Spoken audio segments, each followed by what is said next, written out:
250 पृष्ठ 215 ब्रह्मसूत्र।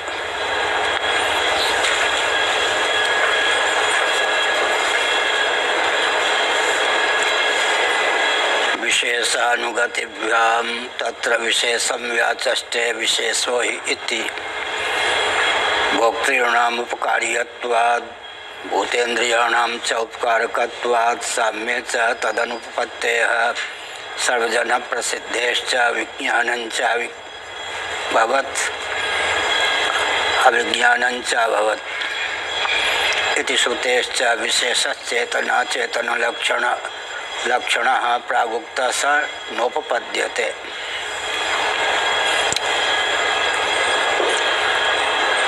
पूर्व पक्ष का निराकरण इस सूत्र के माध्यम से किया गया।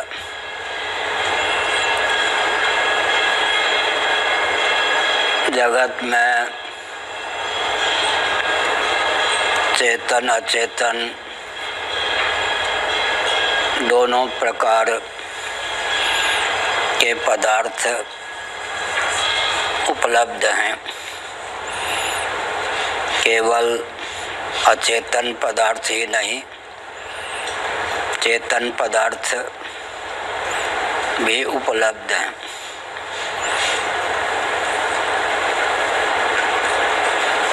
उद्भिज,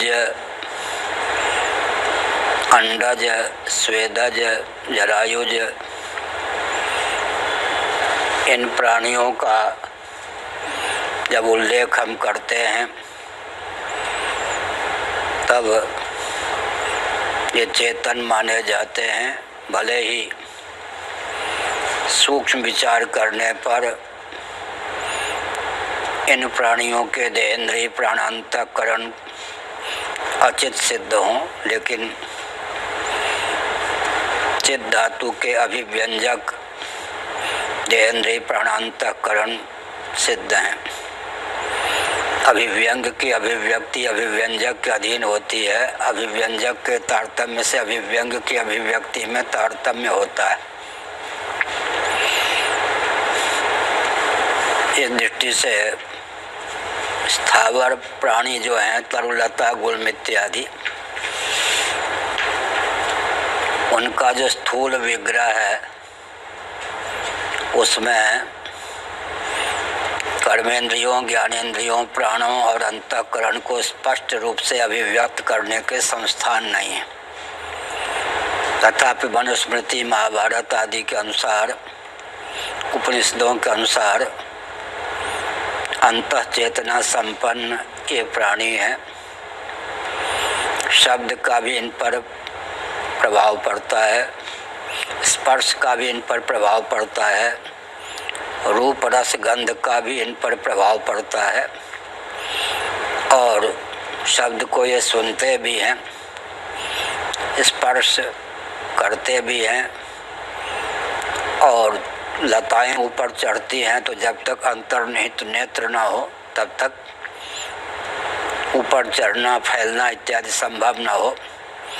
इसका मतलब 5 कर्मेंद्रियां, 5 ज्ञानेंद्रियां इनके जीवन में भी हैं, अंतर्निहित, विकसित नहीं है, क्योंकि इनका अभिव्यंजक संस्थान स्फुट रीति से तरुलता, गुल्म इत्यादि के स्थूल शरीर में परिलक्षित नहीं है। इनको प्राणी कहते हैं, प्राण स्पंदन से युक्त हैं ही। एक ही वृक्ष में प्राण शक्ति जितने अंश में विलुप्त हो जाती है उतना अंश शुष्क हो जाता है। शेष अंश प्राण शक्ति प्रतिष्ठित रहने पर उज्जीवित रहता है। इसका मतलब यह है कि ये प्राणी तो है ही। भारत के जगदीश चंद्र बसु जी ने यांत्रिक विधा का अवलंबन लेकर, जिनको हम उद्भिज स्थावर प्राणी कहते हैं, उनको भी प्राणी सिद्ध किया। और वेदादि शास्त्रों में तो पहले से ही इनको प्राणी कहा गया है।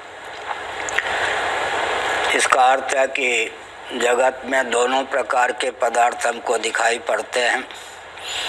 कुछ बिल्कुल चेतना शून्य है, कुछ चेतना संपन्न है। मूल बात क्या है कि भोक्ता और भोग्य का विभाग तो करना ही होता है।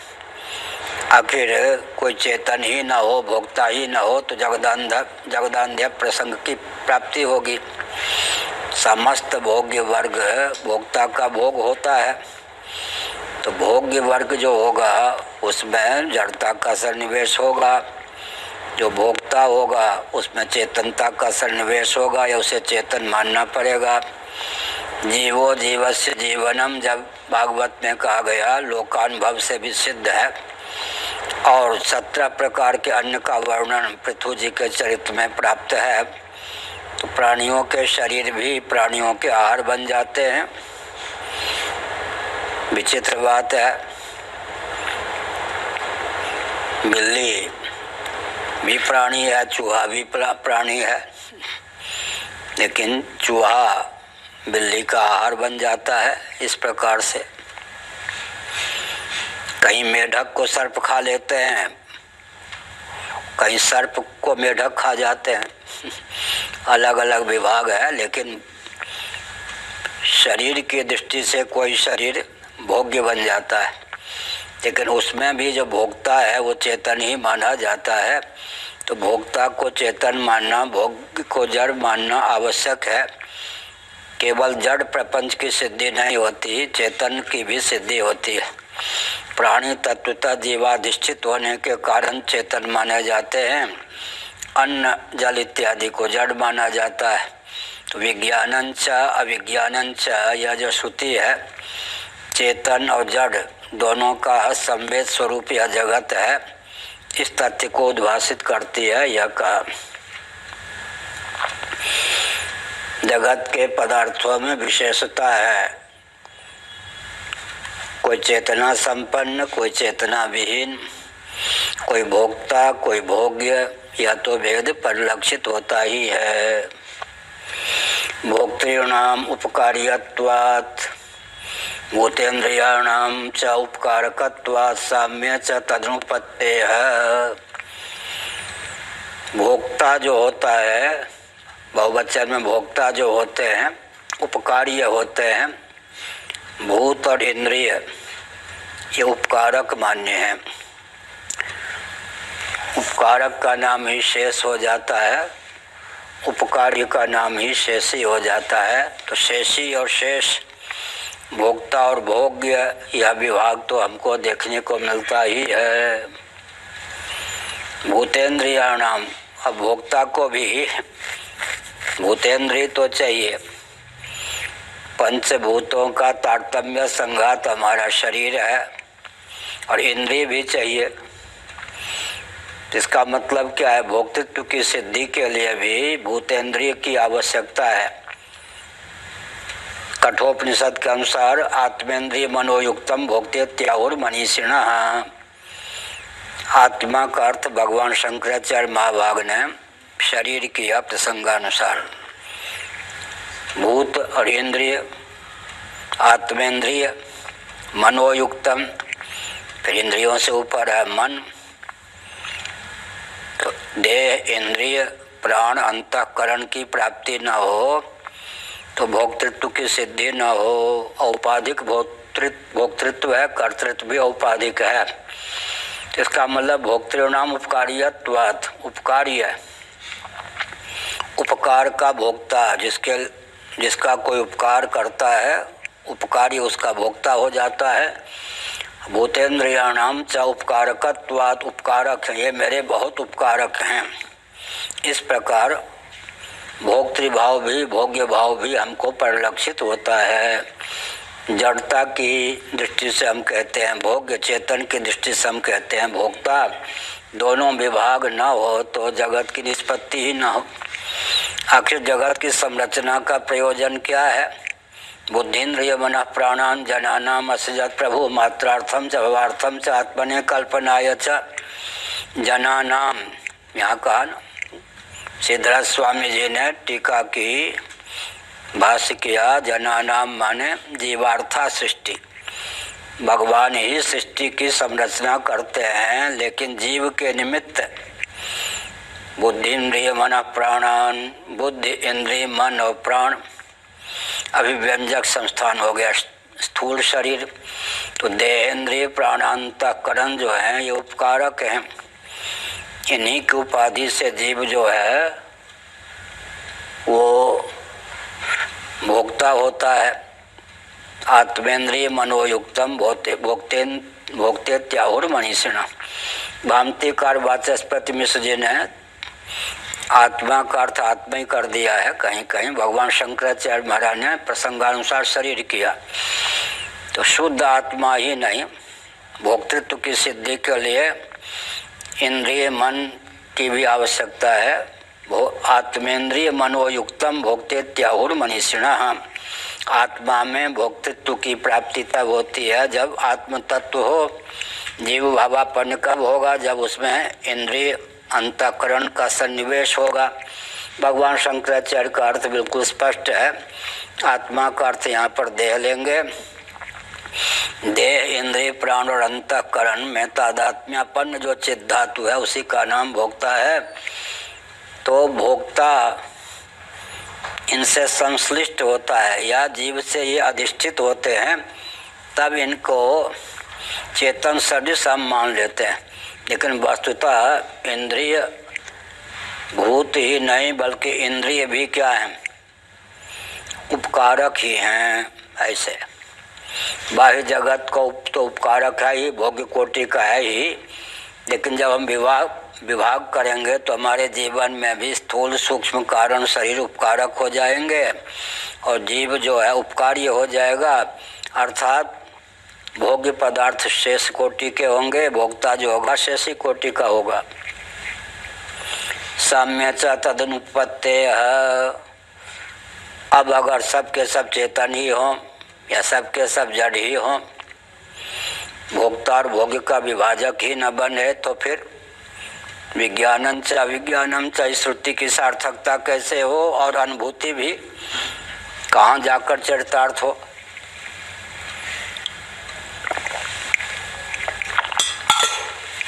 अनुभूति का प्रलाप नहीं कर सकते हैं। इसका अर्थ क्या हुआ?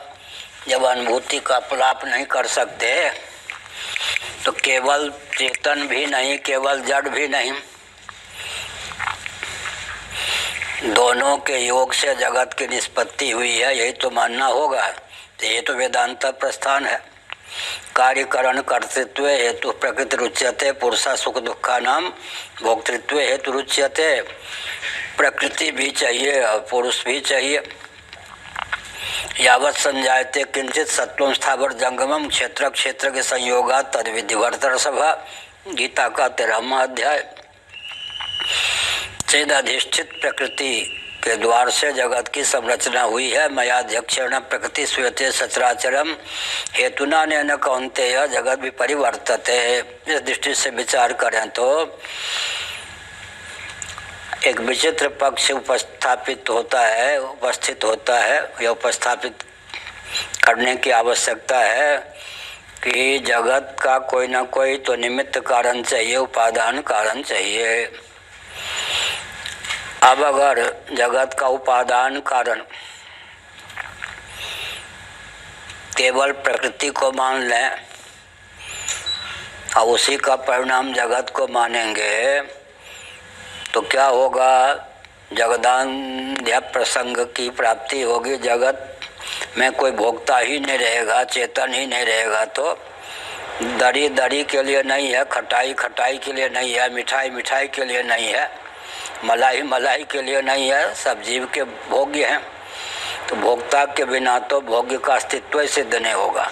और चेतन कम से कम जगत की संरचना करने वाला तो चाहिए, क्योंकि व्यवस्थित संकल्प ईक्षण के कर्ता कोई सर्वज्ञ नहीं होगा, सर्वशक्तिमान नहीं होगा। तो आकाश वायु तेज जल पृथ्वी की संरचना कोई सामान्य व्यक्ति कर लेगा? सामान्य चेतन नहीं, सर्वज्ञ सर्वशक्तिमान चेतन जगत का निमित्त कारण चाहिए। अब अगर उपादान कारण कोई जड़ ही पदार्थ हो तो विसंगति क्या होगी?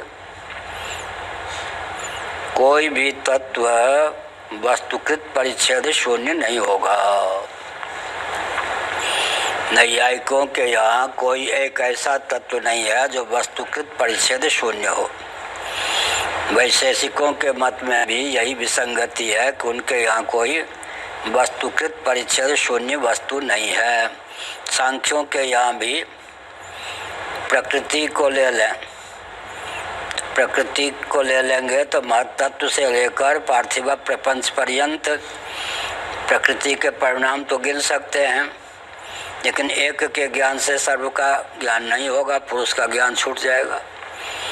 पुरुष का ज्ञान हो गया एक तो पुरुष भी होता हुआ अनेक है। कदाचित पुरुष का ज्ञान हो गया तो प्रकृति और प्राकृत प्रपंच का ज्ञान, तो उनके यहाँ कोई वस्तुकृत परिच्छेद शून्य वस्तु ही नहीं है। योगियों के यहाँ भी, मीमांसकों के यहाँ भी, और जो जगत का अभिन्न निमित्तोपादान कारण ब्रह्म तत्व को नहीं मानते, उनके यहाँ भी वस्तुकृत परिच्छेद शून्य कोई वस्तु सिद्ध नहीं है। तो अनंत का क्या लक्षण है? सत्यम ब्रह्म, ज्ञानम ब्रह्म, अनंतम ब्रह्म, आनंदम ब्रह्म, आनंदो ब्रह्म। अनंत किसको कहेंगे? जिसका अंत न हो। अंत कितने ढंग से होता है? 3 ढंग से।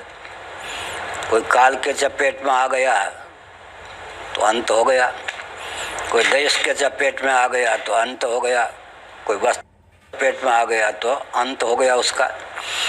जो नित्य नहीं है वो कालकृत परिच्छेद युक्त है, जो विभु नहीं है वो देशकृत परिच्छेद युक्त है, जो सर्वात्मा नहीं है वह सर्वरूप नहीं है, वह वस्तुकृत परिच्छेद शून्य है।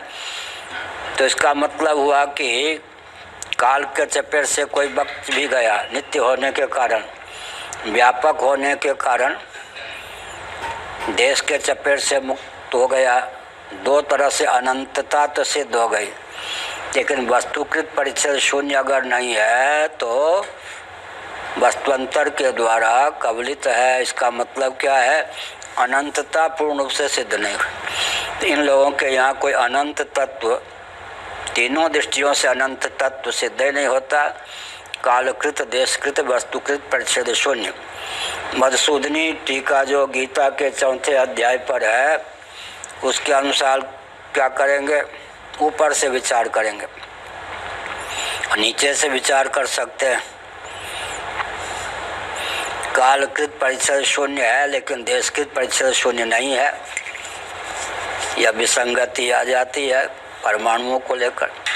वैशेषिकों के मत में, नैयायिकों के मत में पृथ्वी, जल, तेज, वायु के जो परमाणु हैं वो नित्य तो हैं लेकिन विभु नहीं है। तो अनंतता पूर्ण रूप से चरितार्थ नहीं है। आकाश जो है,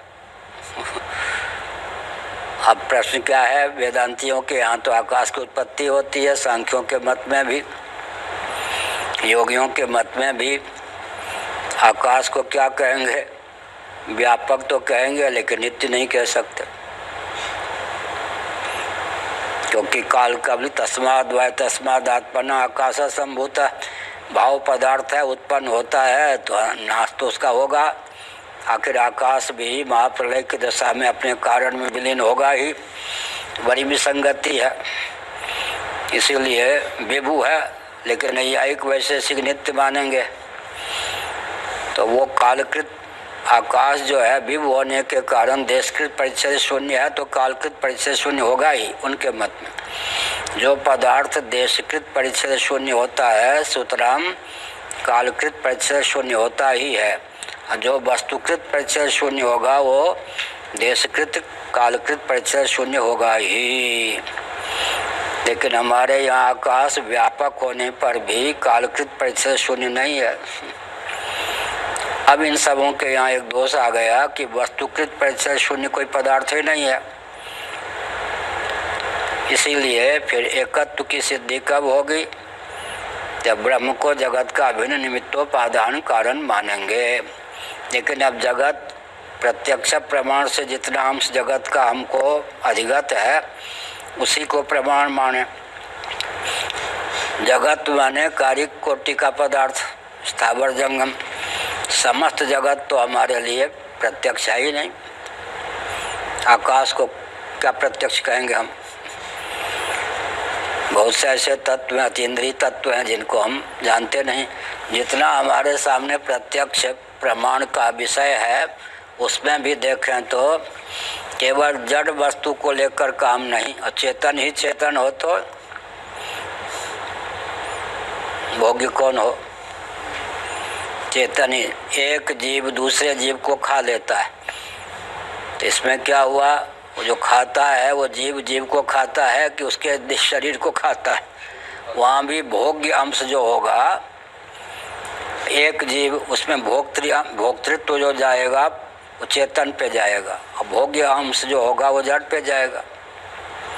इसलिए जीवो जीवस्य जीवनम जब कहेंगे तो यहाँ जीवो जीवस्य जीवनम, तो देह में जा कर के दोनों जगह सर्प ने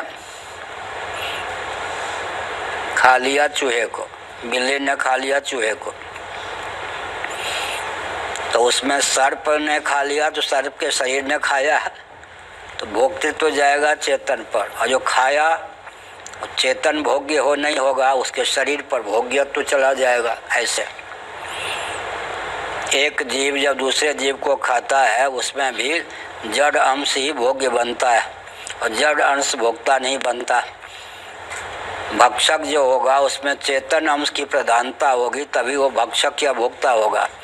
भोग्य जो होगा उसमें जड़ अंश को लेकर ही भोग्यत्व की सिद्धि होगी।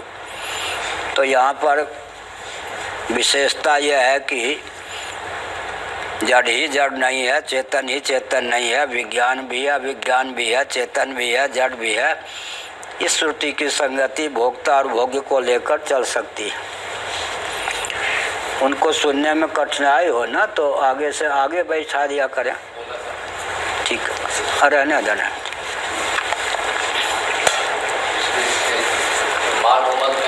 हाँ, माध्यमत में किसमें? माध्यमत यहाँ कहाँ से आ गया? वस्तुगत परिच्छेद अच्छा, द्वैत मानेंगे तो वस्तुकृत परिच्छेद का शून्यता का कोई प्रश्न नहीं उठता। जब द्वैत मानेंगे, द्वैत कोई मानेंगे तो अद्वैत की सिद्धि के लिए वस्तुकृत परिच्छेद शून्यता आवश्यक है। जब द्वैत ही मान लिया तो वस्तुकृत परिच्छेद शून्य कोई वस्तु रह जाए संभव है नहीं।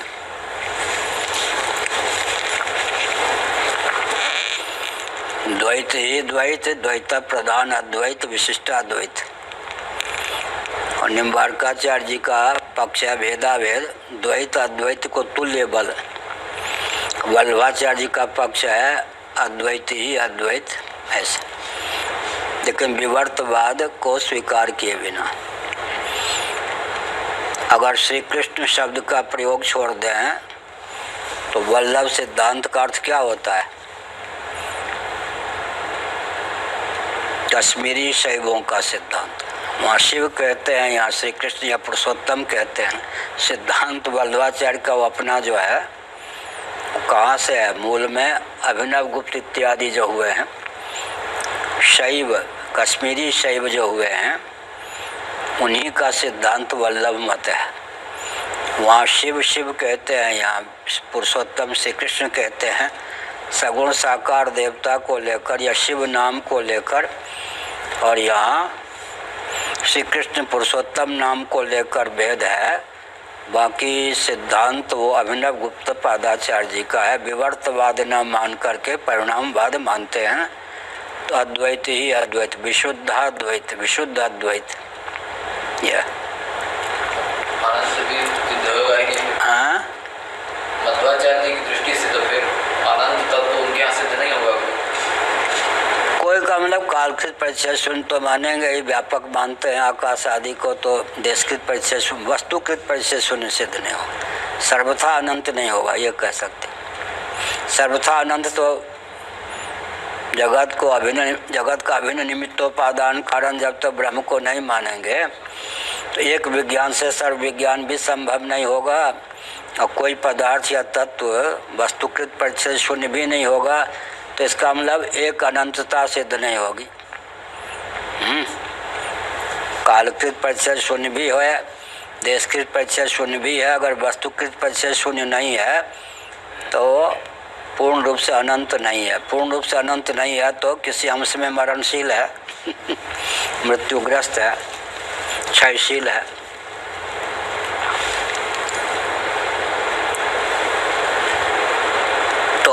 कार्य उपकारक भाव को नहीं मानेंगे तो विज्ञान और अविज्ञान की संगति कहाँ से लगेगी। तदनुपत्तेय सर्वजन प्रसिद्धेश्च विज्ञानञ्च अभवत्। अविज्ञानम छूट गया है, विज्ञानञ्च अविज्ञानञ्च अभवत् इति श्रुतेश्च विशेषश्चेतना चेतन लक्षणा प्रागुक्ता स नोपपद्यते। जगत में विशेषता क्या है?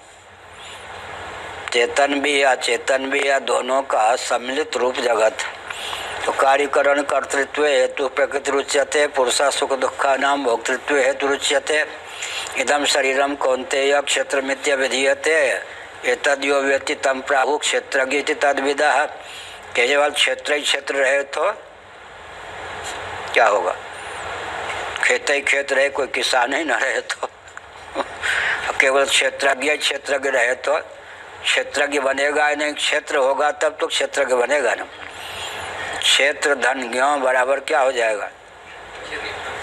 क्षेत्रज्ञ। और क्षेत्रज्ञ ऋण क्षेत्र क्या हो जाएगा? ज्ञ। ज्ञ माने क्षेत्रज्ञ, ज्ञप्ति मात्र, ज्ञान मात्र। क्षेत्रज्ञ शब्द की निष्पत्ति क्षेत्र के अस्तित्व को सिद्ध करती है या नहीं? क्षेत्रज्ञ शब्द कैसे बनेगा? क्षेत्र धनज्ञों, क्षेत्रज्ञों और क्षेत्रज्ञ ऋण क्षेत्र क्या हो जाएगा? ज्ञों बच जाएगा। क्षेत्रज्ञ इसका मतलब भोग्य और भोक्ता दोनों का सम्मिलित रूप हो गया ना, क्षेत्रज्ञ। असंग भी हो गया। क्षेत्र का जानकार जो होगा उसका नाम क्षेत्रज्ञ, क्षेत्र को जानने वाला। तो क्षेत्र से विविक्त होने पर भी क्षेत्रज्ञ नाम हो गया, औपाधिक नाम है यह। क्षेत्र का क्षेत्रफल कितना होगा? क्षेत्र का क्षेत्रफल कितना होगा? जिसको का इदम शरीरम, ये इसके जो वर्गीकरण किया गया इदम का, तो क्या कहा गया? 24 तत्व। महाभूतान्यहंकारो बुद्धिरव्यक्तमेव च इंद्रियान दशैकम च पंचचंद्री गोचरा, ये 24 तत्व आ गए। क्षेत्र का उपादान कौन हुआ? 24 तत्व। क्षेत्र इदम शरीरम कौन्तेय क्षेत्रमित्य विधीयते। अब इसके उपादान पर वर्णन का निरूपण किया गया तो 24 तत्व निकले। 24 तत्व में सबसे ऊपर का तत्व कौन है? अव्यक्त प्रकृति। महाभूतान्यहंकारो बुद्धिरव्यक्तमेव च अव्यक्त। इंद्रियान दशैकम च पंचचंद्री गोचरा। लेकिन सब मिला करके जब लेंगे तो नीचे से ऊपर गिनते गिनते अव्यक्त प्रकृति या प्रधान तक आएंगे। ऊपर से गिनेंगे तो प्रकृति, फिर महत्त्व, ये सब गिनेंगे। तो समस्त क्षेत्र का, कार्यकोटि के जो क्षेत्र का है उसका पर्यवसान किस में हुआ? प्रकृति में। जब क्षेत्र का नाम प्रकृति हो गया तो क्षेत्रज्ञ का नाम क्या हो गया? पुरुष। इसलिए जिसको पहले क्षेत्र और क्षेत्रज्ञ कहा भगवान ने, बाद में जाकर उसी को प्रकृति और पुरुष कह दिया। जब प्रकृति को क्षेत्र बनाएंगे तो एक जीववाद की सिद्धि होगी या अनेक जीववाद की? लो जी, गेल भैंस पाइन में एक जीववाद की सिद्धि क्यों होगी? प्रकृति एक है या अनेक? एक है। कितना विशाल हो गया? क्या इदम को कहाँ ले गए भगवान? या घट। अब घट का जब वर्णन करेंगे तो घट को कहाँ मिलाएंगे? उपादान में मिट्टी का, मृदघट, मिट्टी। मिट्टी का समष्टि रूप क्या होगा? पृथ्वी। पृथ्वी का फिर कारण कौन होगा? जल। जल का कारण कौन होगा? तेज। तेज का कारण कौन होगा? पवन, वायु। वायु का कारण कौन होगा? आकाश। आकाश का कारण कौन होगा? अष्टधा प्रकृति के दृष्टि से तब अहंतत्व, उसका कारण कौन होगा? महत्तत्व, उसका कारण कौन? अव्यक्त। अभिदम कहाँ जाके बैठ गया? अव्यक्त, अव्यक्ति को क्या कहेंगे? प्रकृति प्रधान या माया। इदम कहने पर वो इदम चलते चलते कहाँ जाकर टिक गया? प्रकृति पर, अव्यक्त पर। शरीर कहाँ जाकर टिका? प्रकृति पर। प्रकृति ही में बाकी जो 23 तत्वों का अंतर्भाव हो गया, महत्त्व से लेकर पृथ्वी पर्यंत। इधर 5 ज्ञानेंद्रियाँ, 5 कर्मेंद्रियाँ, अंतःकरण सब मिला के 16 विकृति, अष्टधा प्रकृति, 16 और 8 और 7 प्रकृति विकृति या 16 विकृति। 16 और 7 कितने होते? 23 और 1 प्रकृति। 7 प्रकृति विकृति और 1 प्रकृति और 1 प्रकृति ही प्रकृति। 16 प्रकृति विकृति और 7 16 प्रकृति विकृति नहीं, 16 विकृति और 7 प्रकृति विकृति और 1 प्रकृति प्रकृति। 16, 7 और 1 कितने हो गए? 24। 16 और 7 23 कितने हो गए? कार्य कोटि के प्रभेद हो गए 23 और अंत में कारण प्रकृति अव्यक्त है। इसका मतलब क्या हुआ? इदम को बढ़ाते बढ़ाते कहाँ ले गए? ऊपर उठाते उठाते प्रकृति में सब का लय हो गया। अब प्रकृति को ही जो इसने क्षेत्र समझ लिया,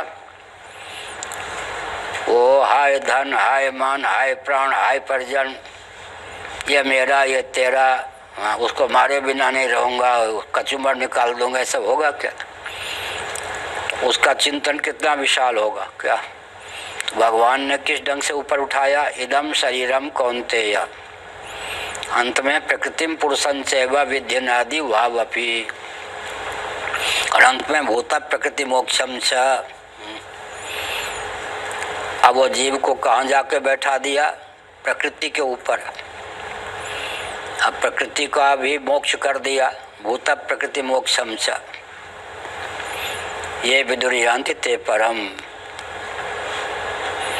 भूत माने पंचभूत, भूत माने कार्यकोटि के पदार्थ भी ले सकते हैं 23, अब प्रकृति 24 में, मोक्ष माने इनका बाध। हाँ, ये विचित्र बात है, मध्वाचार्य जी बिल्कुल अद्वैतवादी थे। भूत प्रकृति मोक्षम का अर्थ वही किया है जो शंकराचार्य जी ने। जब इस श्लोक क्या है अर्थ, शंकराचार्य जी ने जो किया वही किया कर दिया, तो बिल्कुल क्या थे? अद्वैतवादी थे। लो, भूत प्रकृति मोक्षम च का अर्थ वही किया है, शंकराचार्य जी ने जो किया अर्थ वही किया उन्होंने।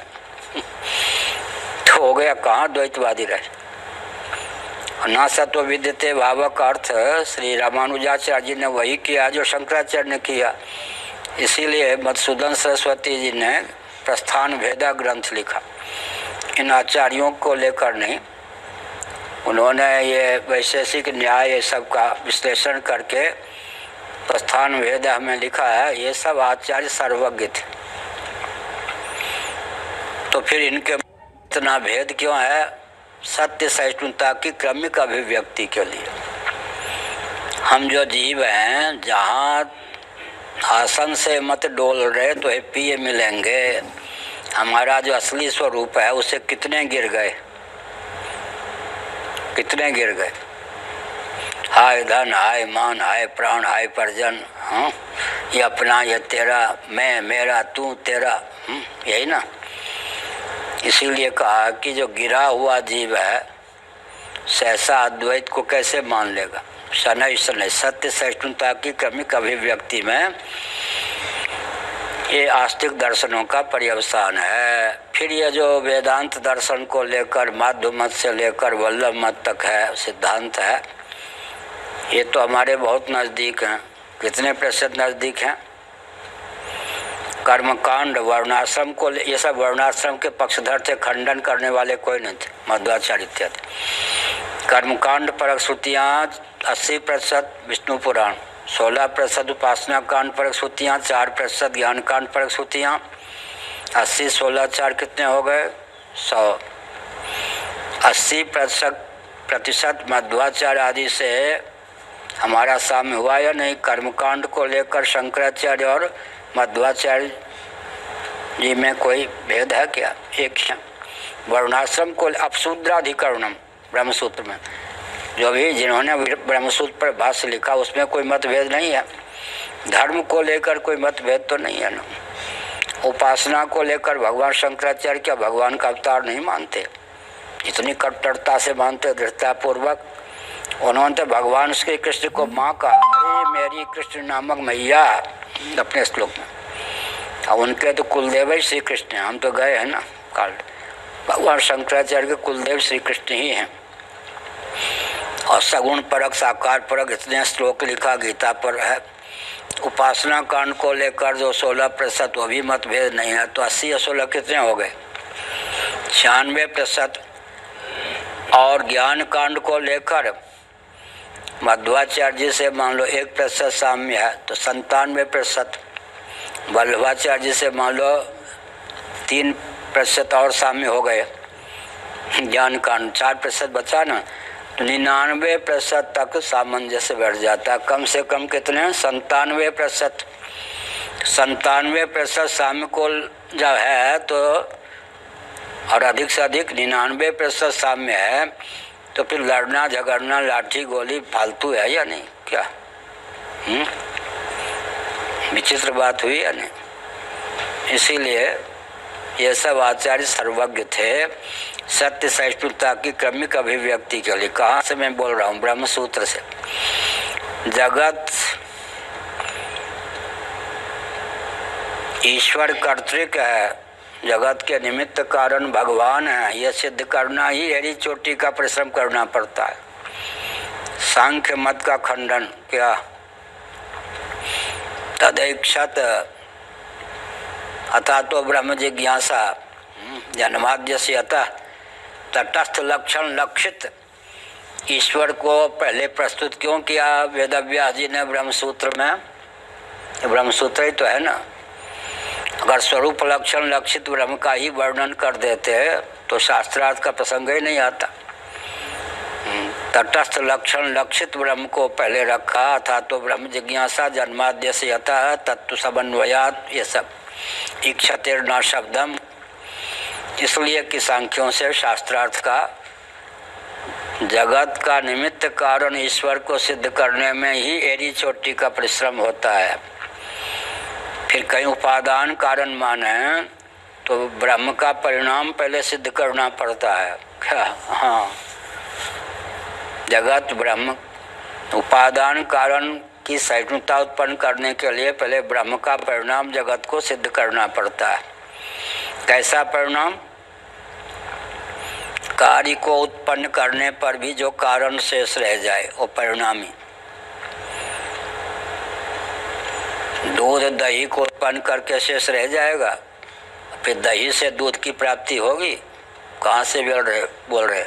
वेदानुवचन नामक ग्रंथ है बाबा नगीना सिंह का, हमने 74-73 में पढ़ा होगा। तो दूध का जो परिणाम दही है वास्तव में दूध उपादान है या नहीं, इस पर बहुत विचार है। ऐसा उपादान जो कार्य को उत्पन्न करके शेष रहे और अंत में कार्य जिसमें विलीन हो जाए, दूध में लक्षण नहीं होता। दूध से दही की निष्पत्ति होती है, लेकिन दही की निष्पत्ति हो जाने पर दूध शेष नहीं रहता, फिर दही का पर्यवसान दूध में हो नहीं सकता। लेकिन मिट्टी से जब घट बनता है तो घट काल में मृत्तिका शेष रहती है और घट के फूट जाने पर भी मिट्टी शेष रहती है। उदय निलय विलय स्थान होना चाहिए ना। तो ब्रह्म जब ऐसा ही है ना, नहीं तो कितने तत्व हो जाएं। कार्य को उत्पन्न करके कारण रह ही न जाए तो परिणाम बाद में भी फिर तो पार्थिव प्रपंच या पृथ्वी ही रह जाए, ऊपर के तत्व ही न शेष रहें। ऊपर के तत्व शेष नहीं रहेंगे ना, फिर 24 तत्व कैसे होंगे अचित पदार्थ के? अंतिम कार्य ही रह जाएगा। इसका अर्थ क्या हुआ? इसका अर्थ ये हुआ कि परिणामवाद भी विवर्तवाद की सहिष्णुता को उत्पन्न करता है या नहीं? ऐसा परिणामी द्रव्य चाहिए जो कार्यांतर के रूप में तत्वांतर के रूप में परिणत हो जाने पर भी अपना अस्तित्व बनाए रखे, तो विवर्तवाद की सहिष्णुता परिणामवाद को स्वीकार किए बिना कैसे संभव है। तो भाष्यकार भगवान का को कितना श्रम करना पड़ा ब्रह्मसूत्र पर भाष्य लिखने के लिए। पहले तो ईश्वर की सहिष्णुता निमित्त कारण भगवान को मान करके, फिर ब्रह्म का परिणाम जगत को मान करके ब्रह्म की सहिष्णुता फिर ले गए विवर्तवाद पर। परिणाम को स्वीकार किए बिना विवर्त की सहिष्णुता नहीं आएगी। निमित्त कारण ही ईश्वर को नहीं मानेंगे तो उपादान कारण का मार्ग ही अवरुद्ध हो जाएगा। तो पहले ईश्वर को निमित्त कारण के रूप में प्रतिष्ठित किया जाता है, फिर ईश्वर को परिणामोपादान कारण के रूप में प्रतिष्ठित किया जाता है, फिर विवर्तोपादान कारण के रूप में प्रतिष्ठित किया जाता है। इस प्रकार से जल से बर्फ बनेगा, बर्फ से बाष्प होगा। क्या हुआ? इसका दृष्टांत कैसे? क्या हुआ फिर? जल से बर्फ हो जाएगा, जल हिम उपल विलग नहीं, जैसे कल कहा था ना, जल में अनागंतुक शैत्य है या स्वभाव सिद्ध शैत्य है। शीतलता स्वभाव सिद्ध है, लेकिन वायु आदि के योग से, देश विशेष में वायु आदि के योग से क्या होता है, शीतलता की प्रगल्भता बढ़ जाए। शीतलता तो हिम का रूप धारण कर लेता है। हिम को जल का रूप दे सकते या नहीं, और जल को हिम का रूप दे सकते या नहीं। जल हिम उपल विलग नहीं, जैसे यह है ना, अनागंत स्वनिष्ठ अनागंतुक शैत्य की प्रगल्भता, अवान्तर हेतु निमित्तक स्वनिष्ठ अनागंतुक शैत्य की प्रगल्भता से जल हिम का रूप धारण करता है। हिमावस्था में भी जल जल रूप से शेष ही रहता है। हिम का पर्यवसान पुनः तापक द्रव्य के योग से जल रूप में हो जाता है। बोलोगे क्या? क्या नाम पीछे कौन महापात? सुरेश महापात। कविता बन गई या नहीं? कैसे कविता बनी? जल अनागंतुक स्वनिष्ठ स्वभाव सिद्ध या निसर्ग सिद्ध शैत्य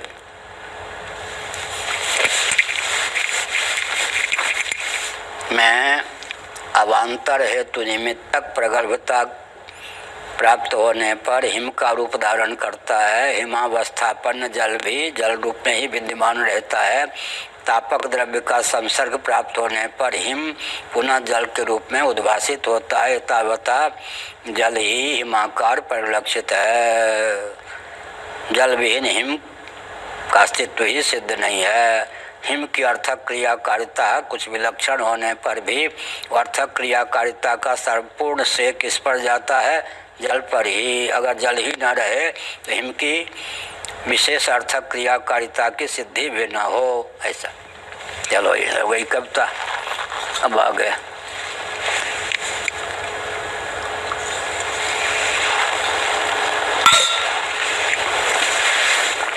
चल। हाँ ठीक, कहाँ था? साम्य च तदनुपत्ते सर्वजन प्रसिद्धेश्च विज्ञानञ्च विज्ञानञ्च भवत् इति श्रुतेश्च विशेषचेतना चेतन लक्षण प्रागुक्त स नोपपद्यते। इस श्रुति के बल पर जो चेतन अचेतन को लेकर विशेषता बताई गई उसकी सिद्धि नहीं होगी। केवल जड़ ही जड़ हो तो नहीं, केवल चेतन ही चेतन हो तो नहीं। केवल भगवान स्त्रियों की सृष्टि कर देते तो काम नहीं चलता, केवल पुरुषों की सृष्टि कर देते तो काम नहीं चलता। जैसे यहाँ पर स्त्री पुरुष दोनों की आवश्यकता है, इसी प्रकार से केवल जड़ ही की सृष्टि होगी थी तो किसके लिए? किसके लिए? चेतन भोक्ता के लिए। केवल भोक्ता होता तो उपकारी है, उपकारक है ही नहीं। भोक्ता हो तो भोक्ता हो माने उपकारी है तो उपकारक को भी चाहिए। उपकार या उपकारक भावापन्न यह जगत है। इसका मतलब क्या है? इसके मूल में कोई चेतन और जड़ दोनों होना चाहिए और दोनों के संयोग से जगत की निष्पत्ति होनी चाहिए। पहले क्या कर रहे हैं? सबको ब्रह्म सिद्ध करना सब एकाएक कैसे होगा? पहले जगत में दो भेद प्रस्थापित करना होगा, भोक्तृभेद और भोग्य भेद, उपकार्य भेद और उपकारक भेद। क्या तब कहाँ ले जाएंगे गीता के अनुसार? उपकार या उपकारक को कहाँ जाके बैठा देंगे? यावत संजायते किंचित सत्वम स्थावर जंगमम क्षेत्र क्षेत्र के संयोगात तद्विद्धि। यावत संजायते किंचित सत्वम स्थावर जंगमम। देखिए, स्थावर भोग्य पदार्थ, जंगम माने भोक्तृ पदार्थ। यावत संजायते किंचित सत्वम माने तत्व वस्तु, स्थावर जंगम। यावत संजायते किंचित सत्वम स्थावर जंगमम क्षेत्र क्षेत्र के संयोगात। क्षेत्र के तो भोग्य वर्ग को जाके कहाँ बैठा देंगे? क्षेत्र माने प्रकृति, क्षेत्र के माने पुरुष, भोग्य वर्ग को क्षेत्र में जाकर डाल देंगे। दोनों का अनादि सिद्ध कर देंगे। प्रकृति पुरुषं चैव विद्यनादि भावपि। अब दोनों जब अनादि हो गए तो फिर द्वैत की प्राप्ति हो गई। प्रकृति पुरुषं चैव विद्यनादि भावपि विकारांश्च गुणांश्च चैव विद्धि प्रकृति संभवान। लेकिन प्रकृति जो है विकार और गुणों की जननी है। विकार और गुणों की जननी होने के कारण तत्वतः अनादित्वात् निर्गुणत्वात् परमात्मायम् अव्ययः। अनादि होने पर भी निर्विकार नहीं है, निर्गुण नहीं है, इसलिए अंत में प्रकृति की जो सत्ता हो गई न्यून हो गई, पुरुष की सत्ता प्रमुख हो गई। तो पुरुष हो गया कौन? शक्तिमान। प्रकृति हो गई शक्ति। इस प्रकार से प्रकृति तक ले जाकर प्रकृति का पर्यवसान पुरुष में कर देंगे। तो कहाँ से पकड़े? दो शाखा है क्या? दो शाखा है, अंत में जाकर के एक ही वृक्ष है, एक डाल से दो शाखा निकल गई। ऐसे ही यहाँ पर इसको क्या कहते हैं? चूहे इत्यादि को देखा है। जितना भी सावधान रहें, इस भवन में, इस कमरे में कैसे घुस सकता हूँ वो अपना ढूंढ लेते हैं या नहीं रास्ता। ऐसे ही हमको चेतन जगत का अभिन्न निमित्तोपादान कारण है, उसके लिए घुसने के लिए कोई जगह या चाहिए या नहीं। अब गीता के श्लोक का व्यवहार में उपयोग हम बता रहे हैं ना, या जब यहाँ शास्त्रार्थ चल रहा है, हमको सिद्ध क्या करना है? इसको क्या कहते हैं? बाबूजी आजकल आपके यहाँ कोई गाय वाय पलती है या नहीं? अरे उसको गाय वाय से क्या मट्ठा चाहिए? सीधे कैसे बोले कि मट्ठा दीजिए? हाँ भाई, गाय वाय तो हम रखते हैं। अच्छा, तो आजकल दूध देती है या नहीं? हाँ, दूध भी देती है। तो फिर दूध का उपयोग दही आदि में होता है ना? हाँ, दही बनते। तो भाई कुछ मट्ठे की ज़रूरत थी, हमारे बेटे को बीमारी है पथ के रूप में, ज़रा मट्ठे। हाँ रे, ले जाओ। घुमा फिरा कर मट्ठा मांगने के लिए, मट्ठा तक पहुंचने के लिए बाबूजी गाय वाय पालते या नहीं? ऐसे ही हमको घुसने के लिए कहाँ चाहिए? भोक्ता और भोग्य। भोग्य भी है, भोक्ता भी है। तो केवल जड़ नहीं है जगत, जड़ चेतन दोनों ही यहाँ पर हैं। तो यहाँ चेतन की सहिष्णुता उत्पन्न कर दी या नहीं? चलते चलते चेतन को पहुँचा दिया भोक्ता तक, जड़ को पहुँचा दिया प्रकृति तक। एक पुरुष तक ले गए, एक प्रकृति तक ले गए। अब प्रकृति को पहुँचा दिया पुरुष में विलीन करके, क्योंकि वो अनादि होने पर भी विकारों की जननी है, जबकि पुरुष अनादि होता हुआ एक तो है ही, विकारों का जनक नहीं है। इसलिए वो निर्विकार निर्विशेषता की अवधि है। प्रकृति को भी विलीन कर दिया किसमें? पुरुष में। वहाँ तक पहुँचने के लिए यह है सुरंग मार्ग। क्या कैसे पहुँचे? मानसरोवर तक कैसे पहुँचे?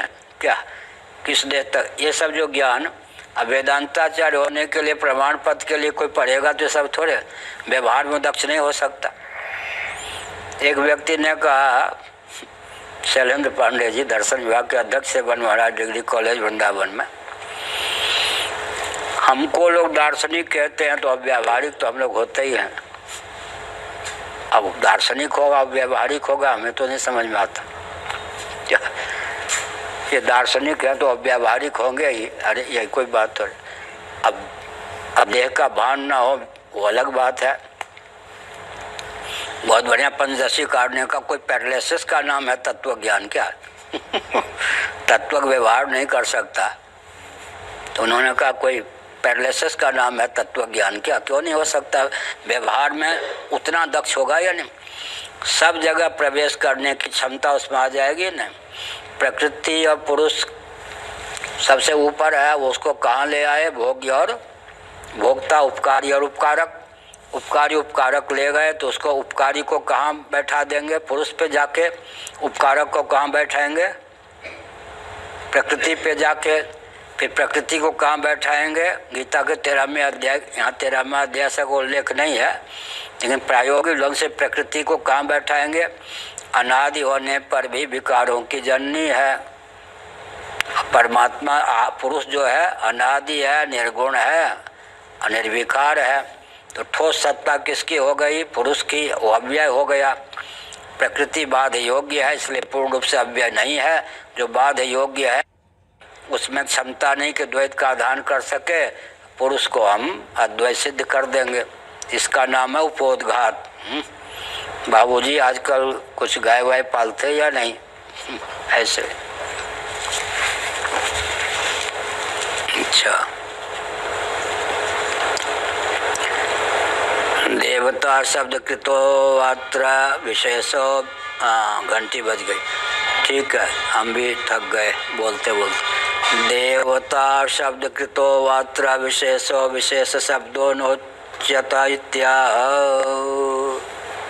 विशेष शब्दे नोच्यता इत्याह। अपि च किसित की ना नहीं, कौशित की ना होना चाहिए।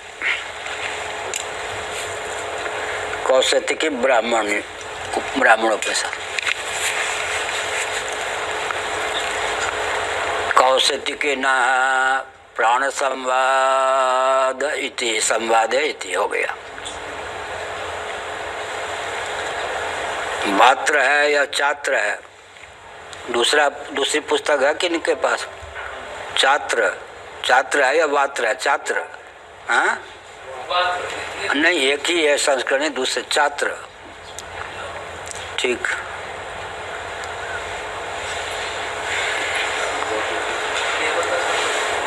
छात्र बढ़िया लगता है। वात्र है, कृतो है ना? हाँ तो वात्र ठीक है, कृतो है संधि है, वात्र है। वात्र विशेष वा अत्र वात्र विशेषो विशेष शब्द देना उच्यता इत्या। अब कहते हैं कि इसमें जो वात्र शब्द ठीक, इसमें जो विज्ञानम च अविज्ञानम च कहा गया, तो विज्ञान का अर्थ हम देवता कर लें तो देवता चेतन होते या नहीं? चेतन की गणना कल इस पे बहुत बोले थे। चेतन की गणना कहाँ से होती है? विषय से नहीं, कारण से नहीं, सुर देवता से।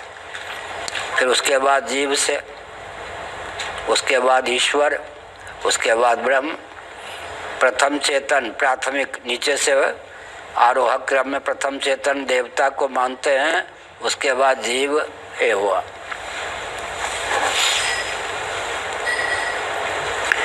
जीवाधिष्ठित देवोद्भासित हमने शब्द बनाया है। जीवाधिष्ठित देवोद्भासित, जीव से अधिष्ठित देवता से उद्भासित। तो यहाँ पर चेतन विज्ञान के अर्थ कर लेंगे चेतन। चेतन माने देवता, देवता प्रथम चेत, ऐसा। जीवाधिष्ठित देवोद्भासित ऐसा। यह जो भोग्य का अर्थ कर लेंगे भाष्य। जीवाधिष्ठित देवोद्भासित यह प्रपंच है।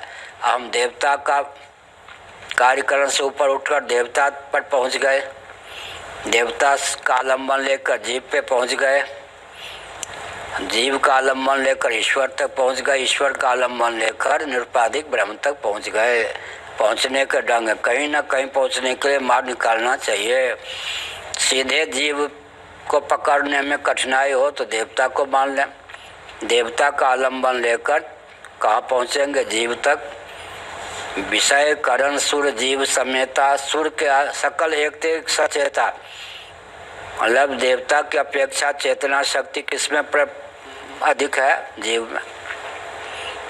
और जीवन भी किसका अधिक है? देवता का जीवन अधिक है या जीव का?